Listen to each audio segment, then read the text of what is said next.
Hi everyone, it's Jen from Jen Stamps, and I wanted to share a technique that might not be new to a lot of people, but it is called the Sunburst technique. And the card I created, I'm waiting on my June paper pumpkin, so I kind of went with a sunshine theme in anticipation for making an alternative card with the components I have left from June's kit. So I used our new background color of cardstock, Bumblebee, and I used that color of ink with a sunshine stamp that came out of the Rise and Shine set. This was from Celebration. And my card, I used a white card base, and on the inside, basically it says, "Rise and shine, make today amazing." Just a fun kind of hello, all occasion card. So let's get started. Pretty much, my card base is 5.5 by 8.5, scored at 4 1/4. We'll put that out of the way. My front panel is a piece of Bumblebee cardstock, and that is 5 1/4 by 4 inches to allow for a 1/4 inch all the way around when we put it on the card base. And I pulled out, this is a new designer series paper. It is called Playing with Patterns, and I chose 2 of the designs that had the Bumblebee color in them, and I used this particular side. And basically this is a 6-inch by 6-inch sheets of paper. I cut 2-inch by 6-inch strips, and then I placed them diagonally on my cutter to make my 2 triangles. So for this card front, you will need 3 triangles of each paper. So here was this one, cut apart. You can see the other side of this paper. Really neat, different colors and patterns. So basically, we're gonna kind of lay this out before we start sticking it down. And I'm gonna go opposite of what I did with my sample. Basically, you're gonna want the points to come together where you want the starburst to come from. So in making this card, you could have it be in the center, you could have it be in the upper corner. We're gonna go for the lower left-hand corner. So I'm gonna just kind of lay this out to get an idea of how I want it to go. And here we go. And I'm going every other point with my papers. And I'm letting some of that Bumblebee cardstock show through. And it's a great complementary color. You can really achieve different effects by how you place your papers. And actually, I think if I lay it out like this, I'm gonna go a little closer together here. Go like that, like this. So we're gonna start adhering these down. I'm using Snail. We have a new adhesive now at Stampin' Up! Called Fast Fuse. I do not have my order yet, so we're just gonna be using Snail for right now. You don't have to put your glue all the way to the edge, because we are going to be trimming these off of the card front when we get everything placed where we want it. I am lining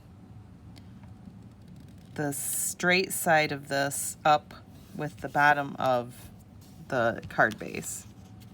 I'm going to put a little more snail right there. Okay, and then we'll put the next one down. And don't worry about the tip of that because it's all going to be under our tag that we're going to put there. So we'll make sure our points kind of come together. Make sure we're glued down up here. Put a little more snail. This one. This technique, you can also butt your papers up next to each other and use all different patterns. It's a great way to use up scrap. You can achieve all kinds of different looks with this technique.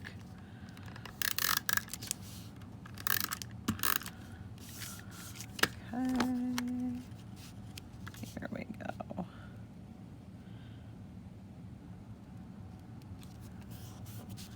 As you can see, my my angle is coming out even different than it did on my sample. It can be different every time. And the last one. Okay. That one. And as you see, my points are even kind of overlapping, but that doesn't matter because we're going to put our label or tag right there. As you see, I glued down a little bit on my paper. Right now, we're going to flip this. We're going to cut all the excess off using our snips. And from behind, you can really get a nice straight cut. You could put this back in your paper trimmer if you felt like it. It's very easy to snip off using your snips, though. And here we go. And I could see this paper coming in handy with a lot of cards coming up in the next year. So this Playing with Patterns, it is available in the new catalog, and it coincides with the triangle dies.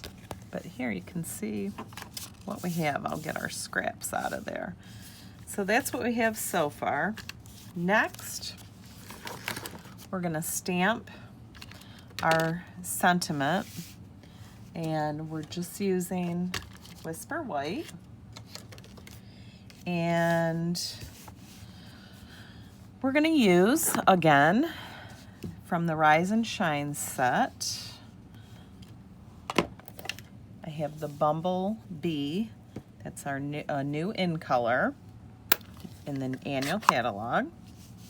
We're going to stamp our Sunshine.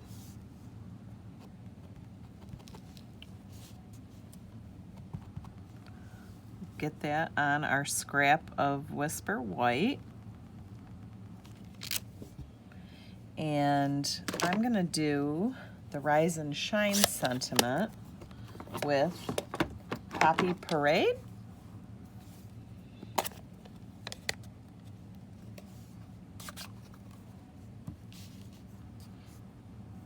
And sometimes whenever you use a red or a pink or sometimes even a purple or a blue, it does stain your clear stamps. Don't be worried about it. You can, they're stained, but they work exactly the same. Even when they're cleaned, they have a pink sheen to them. Oh, you know what? I'm going to keep the Poppy Parade out and we'll get all our stamping done at once. We're going to stamp our inside sentiment. Oh, here it is. It is the Make Today Amazing.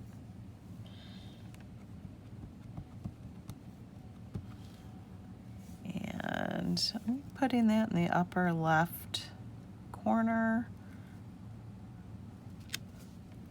And we got a good image. That gave our Rise and Shine a second to dry. And we're gonna use, this is our tailored tag punch. It's the most similar shape in the June paper pumpkin. It will come with pre-cut tags for you to use for the cards, but this is the general shape that they used for June. So when I use a punch, I like to get my image all lined up exactly how I want it.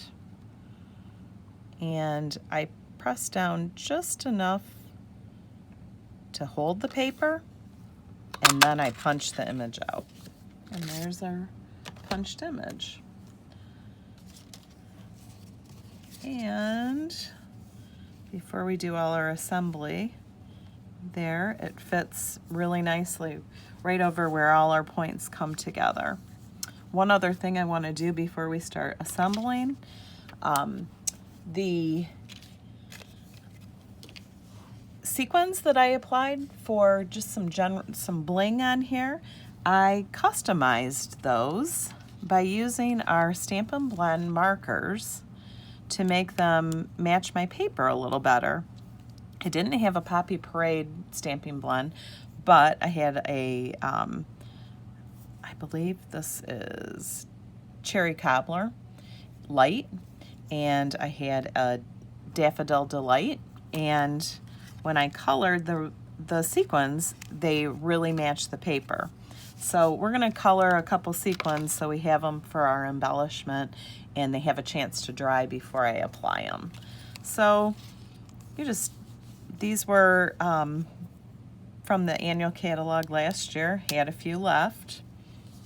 And all you're gonna do is come in, and actually I'm gonna use, you have two tips.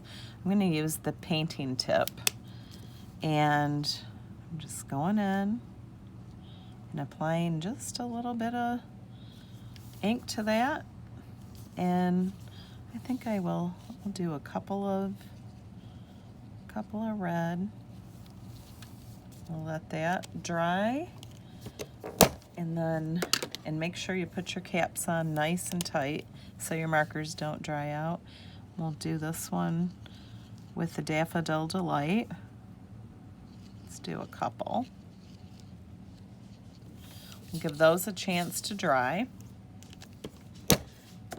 And bring our card back in, and we're going to fold our card base, use our bone folder, and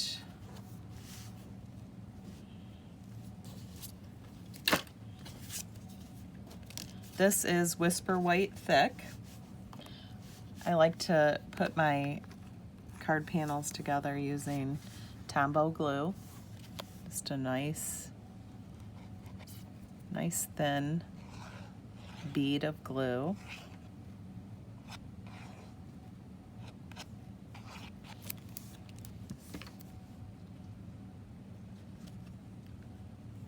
And get that on nice and straight. And again, you have a little movement with Tombow.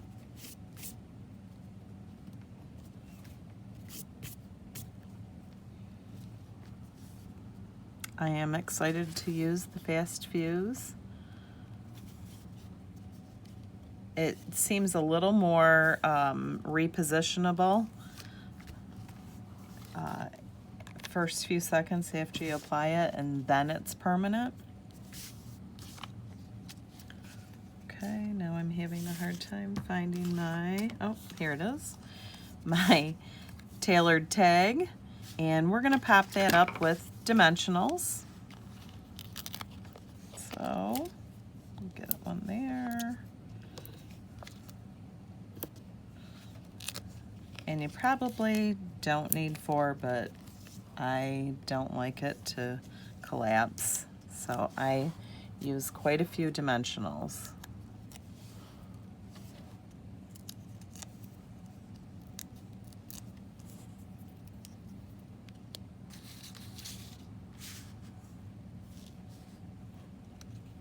And we'll get that centered kind of where that sunburst comes out of. And now we'll add our sequins that we colored. And we'll put about a yellow one here. How about a red one here? How about put another yellow one here? And how about one more red one? And I love using the Take Your Pick tool to apply those. It makes it really simple. Another stamp I used out of that set is, it comes with coffee cups. And so I did my envelope with the coffee cup stamp and the steam coming out in the Poppy Parade. So that's my card today. I hope you liked it. I hope you liked the Starburst technique and you try it yourself. Hopefully we can share what we've all come up with, and have a great day, and looking forward to creating some sunshine treats with our paper pumpkin from June. Take care.